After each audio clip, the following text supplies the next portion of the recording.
What's up everyone, it's me Ollie, and welcome to my Luxury Strike Barbarian build guide for Season 9 Sins of the Ordering. In Season 9, a couple of the Barb stuff got nerfed, but basic skills got Omega buffed. Basic skills are likely going to be the strongest builds on Barbarian, and on top of all of them, it's Lunging Strike, as likely the strongest Barbarian build for this season. Now, Lunging Strike feels extremely great and fast to play, quite fluid as well, and honestly, playing around with it on the PTR was great fun, and I'm quite excited to be playing it this season. I'll start with Lunging Strike this season because it's just much easier to gear, and I'll try some Whirlwind shenanigans that I'll cover in the next video later today, hopefully. But yeah, when it comes to the build, what it could do on the PTR, it could do pit 90 quite easily. With the gloves being fixed and some of the nerfs to the pit scaling, I do expect this build to be able to touch 100, but we'll likely not get too much more than that unless the nerfs are that much massive, which I don't expect them to be. But yeah, the build at least feels great to play for general content. It's gonna be great. If you want to pit push with Barbarian, it's likely still gonna be the best. Now, in this build, we're gonna be covering your skill and skill tree, Paragon gear, we're gonna go over the uniques, aspect, temper, stats, GAs, and the consumables you're gonna use. And lastly, we're gonna talk about the seasonal stuff and the mercenaries you're gonna be using. As always, links and timestamps will be below.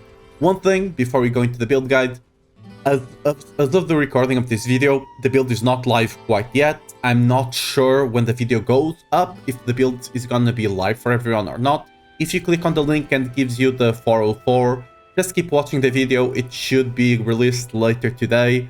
So the link is going to be correct. It's just a question if it's going to be up or not. Do not fret if you see the 404. Right, so let's get into the video now with the disclaimer out of the way.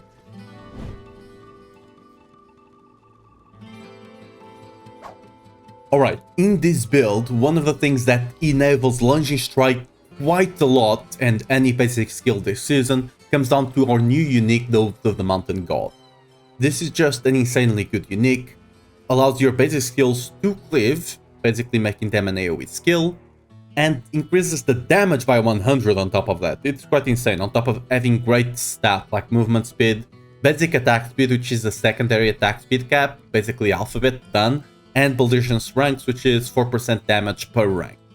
It's incredibly good. The fury per second is useful, but it's not a big deal, but the rest, and the passive, right, the inherent passive that attacks reduced evade cooldown by 2.5 seconds, it's great as well.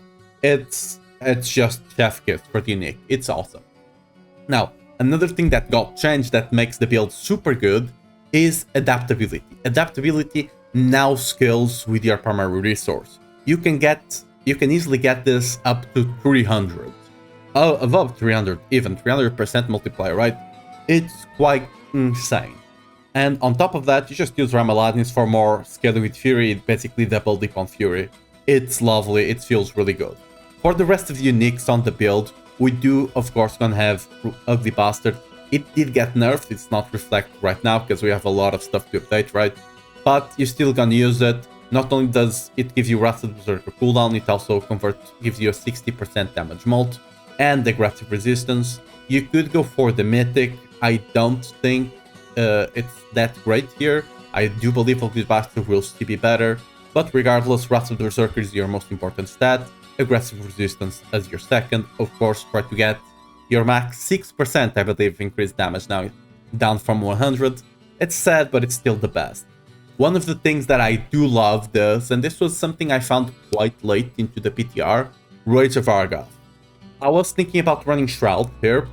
Shroud does give you a bit of damage, but since you're using double swords and stuff like that, you don't really have a lot of passives that give you damage.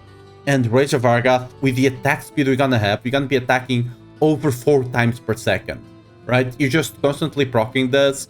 Lunging Strike has great lucky hit. You just proccing this, you basically solve all your cooldown needs on Shouts and Wrath of the Berserker, they're gone. You don't have any cooldown problems. You still take cooldown to Wrath of the Berserker where you can, but you just have an easy life. When it comes to the Paingoers, early on, I was only using this for the 10 basic skills, a bit for the cooldown and attack speed, right? It was still quite great just for the basics, because the passive was not really working before. Now it should scale with crit and overpower. I'm not 100% sure if it's still gonna scale with things like Ramaladnis, but we'll see down the line.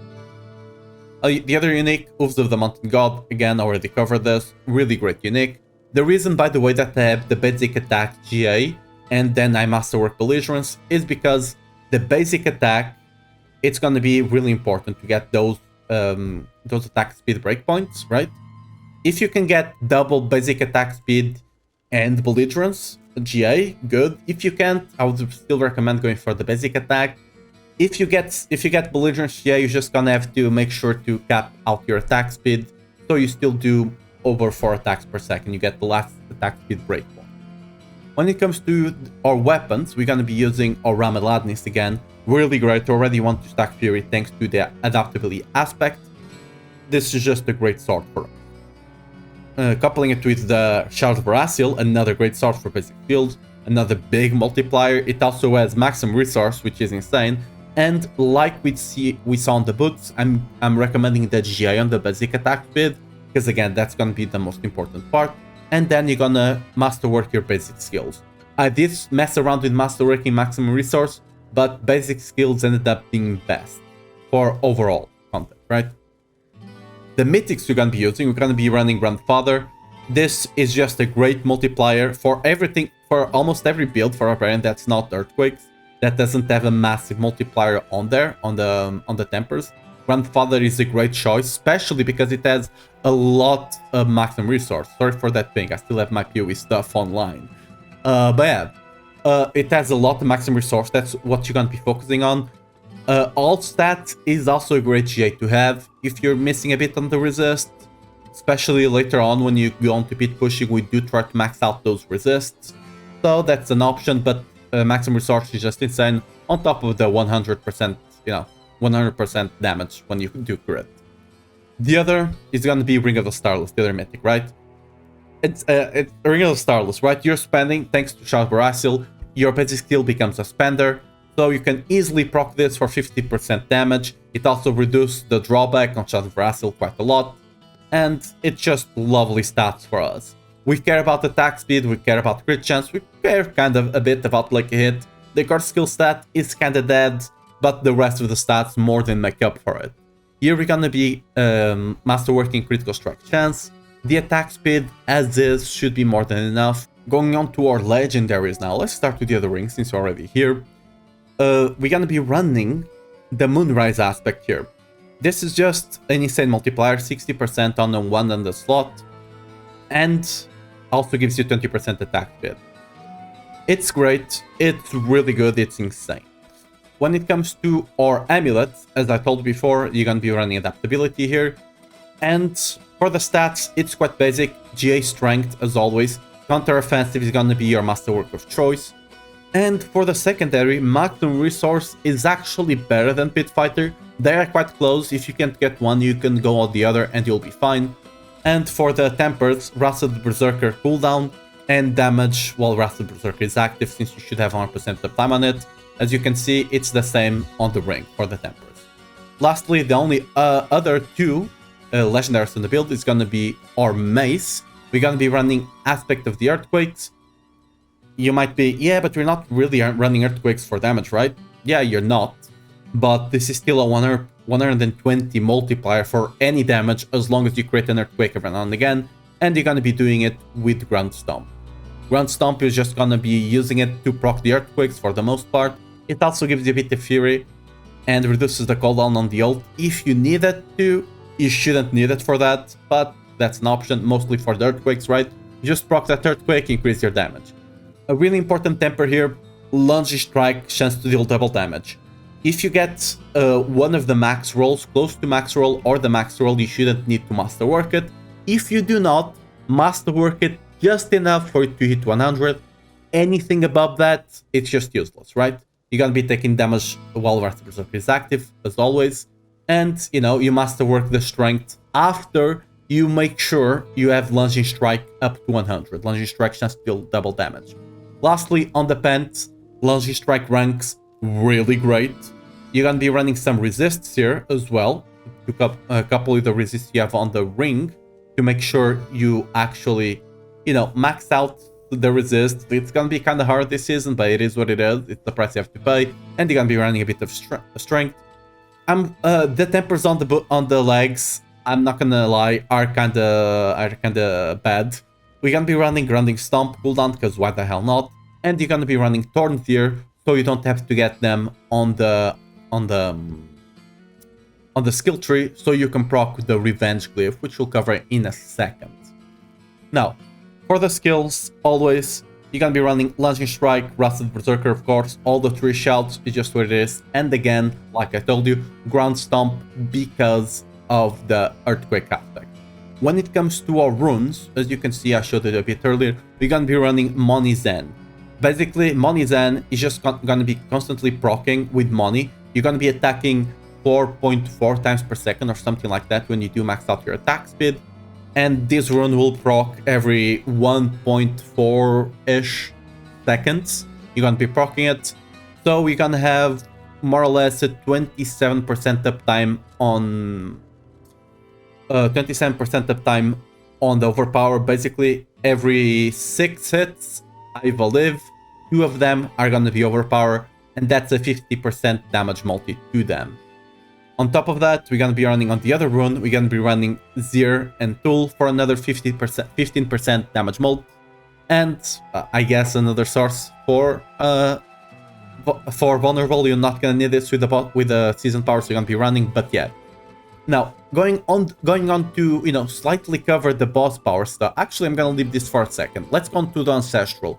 On the Ancestral, you're gonna be moving the Moonrise aspect to the other. You can run either a polearm or a sword. We don't care. You're gonna be running the Moonrise aspect to it.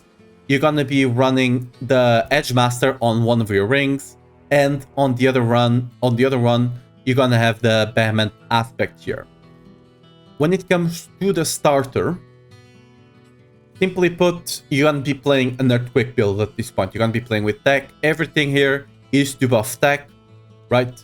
All the Earthquake aspects going here. We do have to take Belligerence instead of Heavy Hitter, because the Heavy Hitter is no longer an option. Belligerence is great, still gives you a bunch of damage. You're gonna be using, on this one, you're gonna actually be using your polearm here for a second, until you go on to the other build and then just do dual wield with Gramalad, right? The other aspects you do want to get at most, by the way, 30% is quite important. Don't get more than 30%.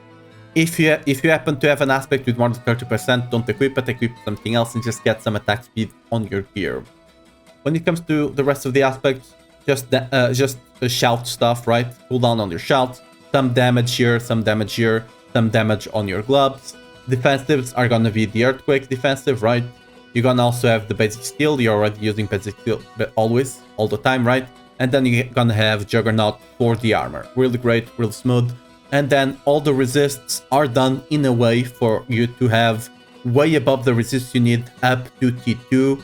You can even take this to T4. I don't think you'll have the damage to do it, but the build should have just enough resists for you to be able to handle T4. T3, you're more than cover.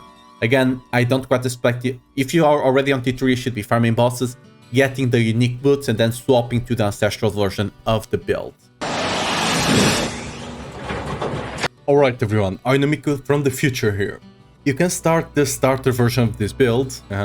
You can start it whenever you drop the Money Tech rune. You can just go into lunging and you just get the Earthquake stuff and you're good to go. You're going to be doing a lot of damage. Before you do drop it, you do need a build so you can, actually level up. What I'll be running this season, what I mostly run, is a Lunging Strike upheaval build. But the build doesn't actually do its most damage with neither Lunging Strike, of course, nor upheaval, even though they do a good amount of damage. What this build relies on a lot is proccing this Blood Boiled aspect. It spawns a bunch of volatile orbs whenever you overpower. If you overpower more enemies, it spawns more of them. Whenever you pick up these orbs, it just does an explosion of damage. It's insane. It's insane early on, insane for leveling. Whenever you get this aspect, you basically will be able to go to Penitent. It's that strong. The way you actually proc this is that you have to proc overpower. So everything in this build is about increasing the chance for you to actually get that overpower. Rupture, every time you rupture, not only is it here because weapon swap shenanigans and, you know, the attack speed it gives, it's always an overpower whenever you use it. This is one way for you to get an overpower. Another way is through weapon swapping. Swap 8 times the weapons, overpower. Another one is gonna be your people will be able to overpower every now and again. The more you crit, the more it will be able to overpower. That's another way for us to overpower, right? On top of the normal chance for you to overpower. This is how you're gonna be proccing it. Another thing I do want to point out on this build is that you're gonna be running the two-handed mace on the upheaval. You're gonna be running the dual wield on the lunging strike, and you're gonna be running the slashing weapon on the rupture. This is quite important. Everything else, I'm gonna have this build linked down below if you do want to play it, and you can you know, drop by the stream if you want to see how it's doing. This is a leveling strat that's never failed me. I've been playing this ever since season 5 when I figured out that this aspect was really overpowered early on, and it's just gonna make your leveling that much easier. Again, let's actually get into the actual lunging strike build now. As always, for every single variant of the build, you can go here, build variants, and you have a full breakdown, even more than I'm talking about here. If you really want to get down to it, all the variants have a deep dive into them. So, you know, make sure to read it. If you have any other questions, you can always ask me on the questions, you know, down below.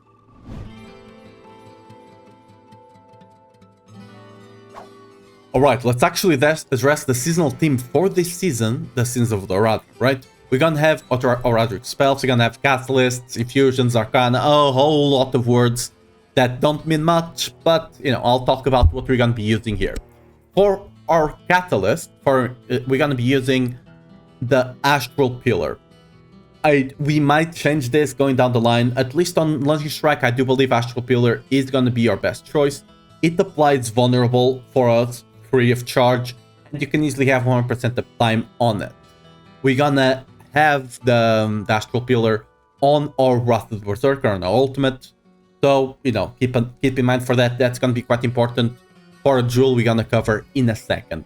When it comes to the infusion, we're gonna be running the infusion of Ember, Smoldering Ember.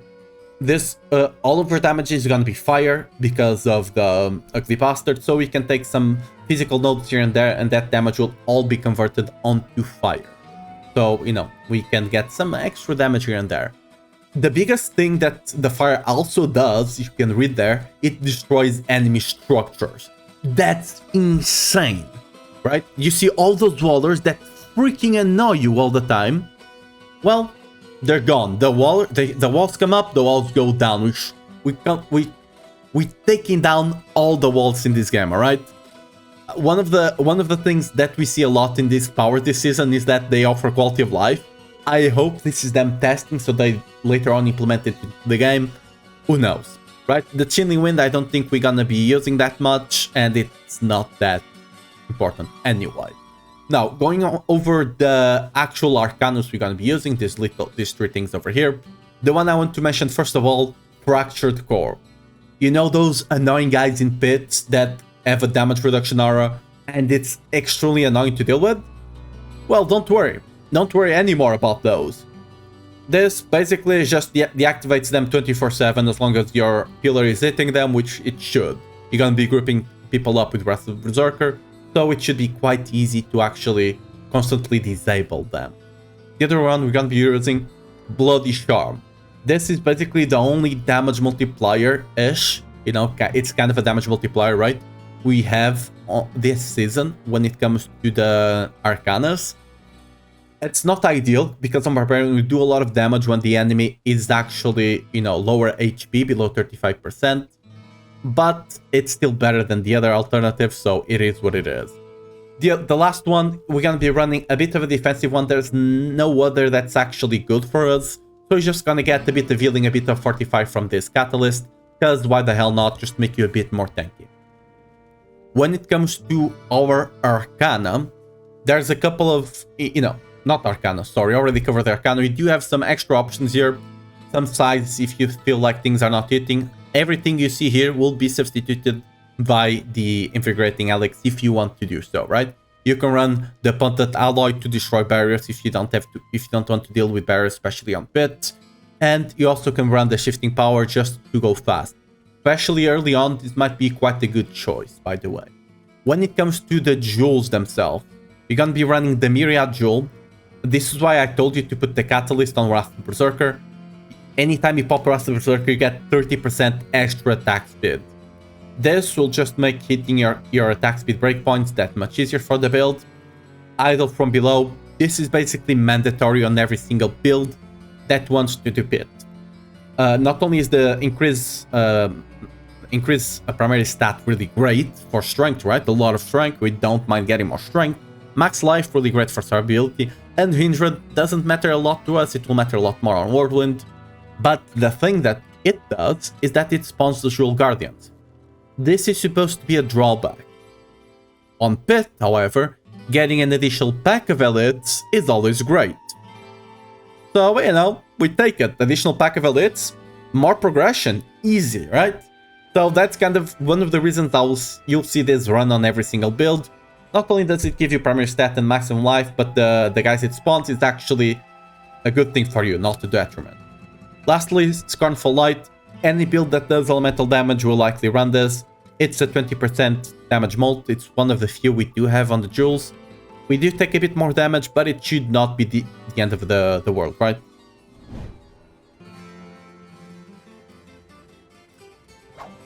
Alright, let's actually go over the skills a bit in depth now.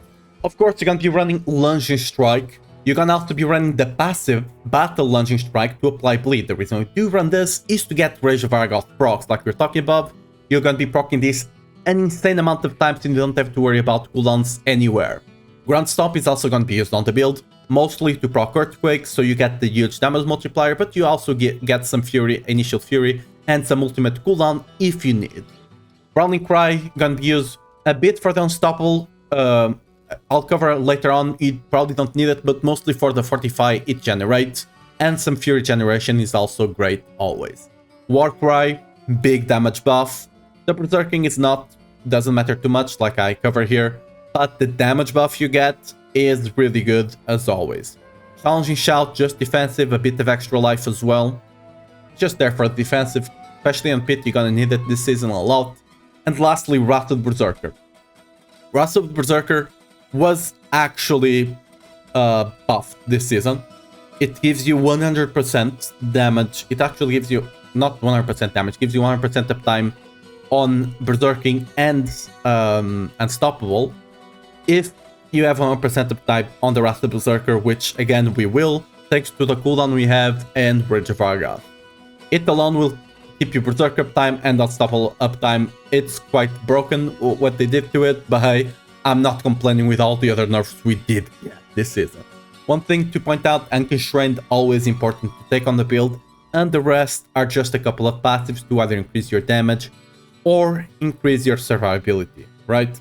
You can see I'm gonna cover the Shout one, increase the duration on Shout, some healing on the Shout. We don't quite take it because normally I do take healing on the Shouts, but Invigorating Fury will give you more healing than the Shouts itself.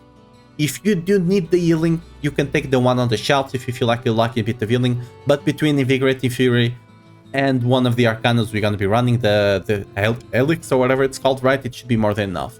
The rest of the passives just damage, and we're also gonna be taking this one here, Tempered Fury, because it's 2. Actually, if you're running Ramalanis, it's 2.5 per rank. If you're running Ramalanis and the new aspect, it's way more than that. I actually don't got the number on top of my head, but it's really great. Over Overpath we're running because we're gonna be proccing Overpower with our rune, right? Every 1 point something seconds, more than enough to keep Warpath up.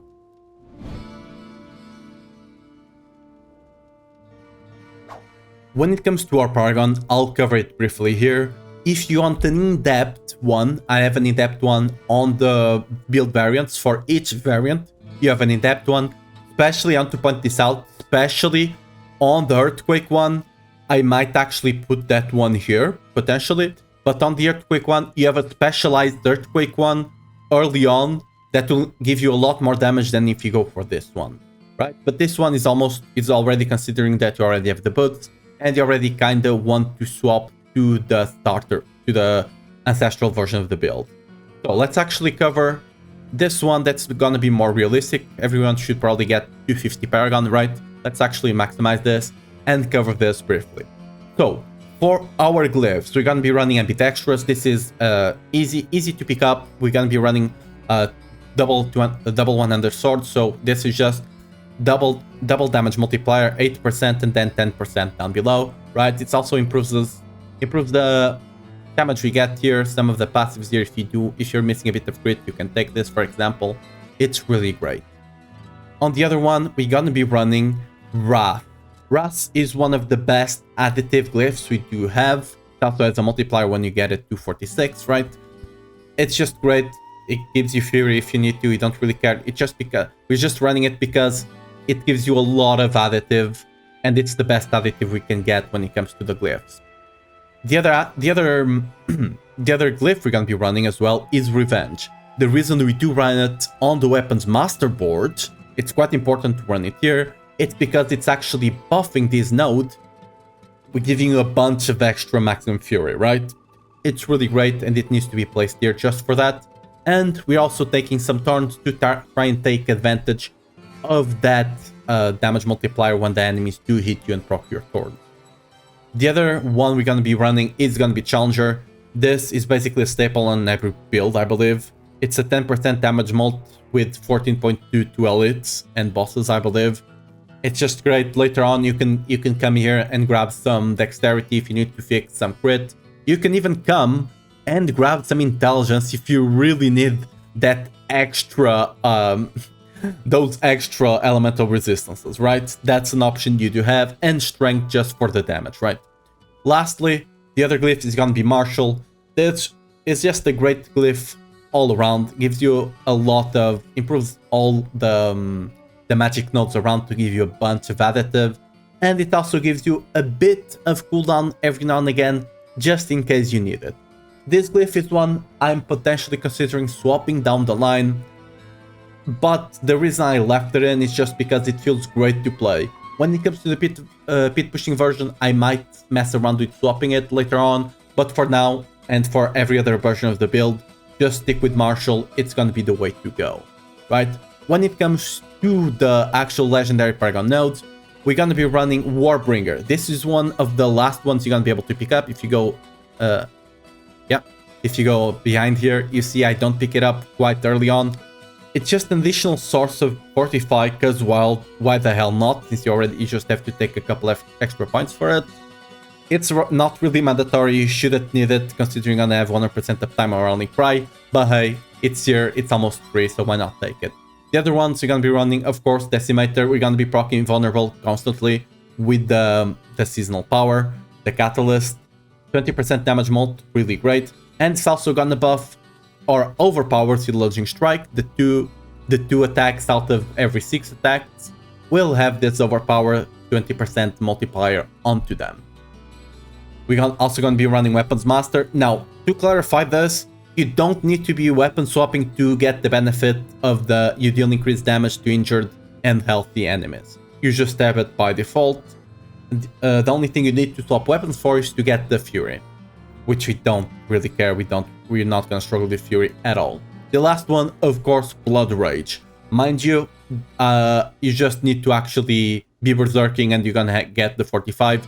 This is something they changed this season. You no longer need berserking damage on your gear to actually stack this up. You just pick it up, and as long as you are berserking, which you should, because Wrath of Berserker just gives you berserking, easy damage bonus, right? But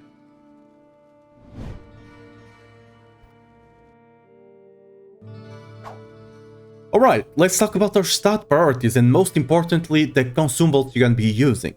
Here, I put this here, big, bright and freaking orange, so you can see. Elixir of Resourcefulness, you're gonna be cap crit and attack speed without Elixir. You just take Resourcefulness, because you double dip on the maximum resource. It's a really great damage bonus. You're gonna be taking Soothing Spice for the resist. It's really important to take this season, alright? You're gonna be really struggling to cap those resists, and this will help a lot. You're gonna be taking some extra life here, because why the hell not? And we're gonna be taking Spiral of the Morning to help with strength, dexterity for a bit of crit, and intelligence for that bit of extra elemental resistances, right? Everything else, you can check this out once you get the link to it. This is just the priorities that you need to focus on to get to for your gear, right? Again, Ugly Bastard effect, really important. It's not as important right now. It's still gonna be more important than anything else besides the rest of the Berserker cooldown, and the rest you can see here at your own pace.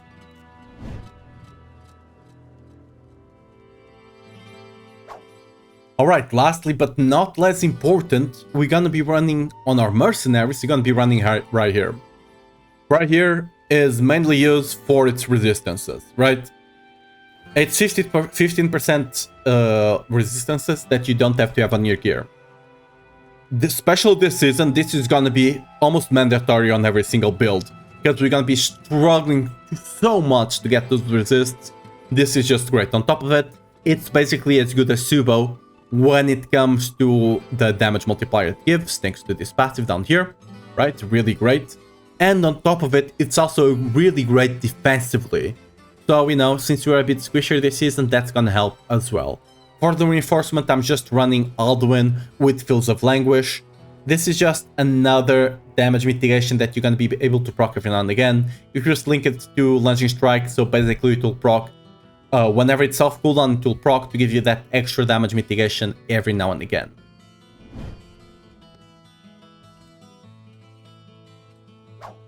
Alright, now let's briefly cover the variants of this build. We have the speed farming and the pit pushing. When it comes to pit pushing, not a lot changes, the build mostly remains the same. We do get some points here on the outburst, because the main difference we're gonna see here is that we're gonna be running T-Bolts. T-Bolts is more damage than having some pants with ranks on them. However, you're gonna be struggling a lot, and I mean a lot, with capping resist.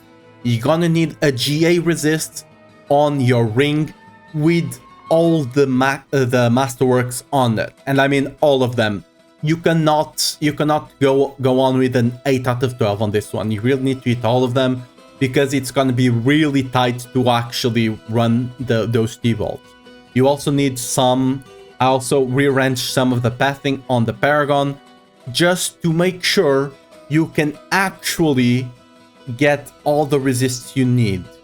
Like, if I have a choice between taking dexterity and taking something like intelligence, I'm going for the intelligence all day, because it's really that tight, right? It's, by the way, if your resists are like 74%, don't worry too much. But if they go below, you know, if they start going to 72 and they even go below 70, you probably should not be running this version of the build quite yet. Stick with the other one. The damage is not that big of a difference, but, you know, the T-Bolts is more damage. So, you know, when it comes to pit pushing, it's all about min-maxing, so that's what I'm doing here. I do cover what I talked about here, right? T-Bolts, why you run it. And on this variation of the build, there's no excuse for you not to be running the consumables. You are expected to run them, alright? I really need to cement this one, because I know a lot of people last season didn't really, sometimes forgot to run them. They don't cost you much. You're gonna always be able to self-sustain them, so don't worry about it. When it comes to the speed farming, the biggest difference is that you're gonna be running some Lunging Strike range on your amulet.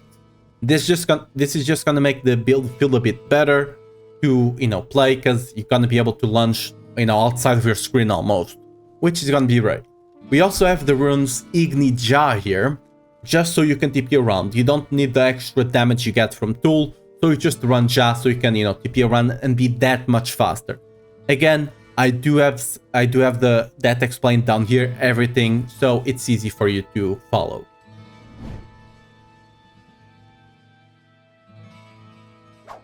Alright, that does it for the build guide, everyone. If you do have some questions, do check out the written build guide that I'm gonna be linked down below. Again, if it's not quite up when the build comes out, just wait a couple of hours, it should come up while you watch the video. Maybe just, you know, watch the whole video, maybe the build comes out. But yeah, you know, slight jokes aside, if you do have some questions about the build, make sure to drop them on the comments down below. I'll try to answer them as fast as I can. And that being said, I'm gonna be playing the season, I'm gonna be streaming it on Twitch. And on YouTube, if my PC allows it, I should be able to multi-stream. So, you know, make sure to drop by the stream if you do want to get those questions answered as quickly as possible. Because while I'm streaming, and I'll probably stream for like 12 plus hours when the season comes out, I will not be checking the YouTube comments, so make sure to drop by the stream. Even if you just drop to ask the question, that's fine, you know. Just drop in, ask the question, I'll try to answer as fast as I can. So yeah, thanks for watching, much appreciated. If you like the build guide and you do want to play it, you know, leave me a like and maybe subscribe for more Barbarian content in the future. So yeah, everyone, thanks for watching, much appreciated, and see you next time for the whirlwind, you know, sneaky things we're gonna be pulling for this season. So I'm really excited to talk about it. But yeah, see you next time on the next video. Coming out later today, by the way. Yeah, 2 in 1 day. Double special. Bye-bye.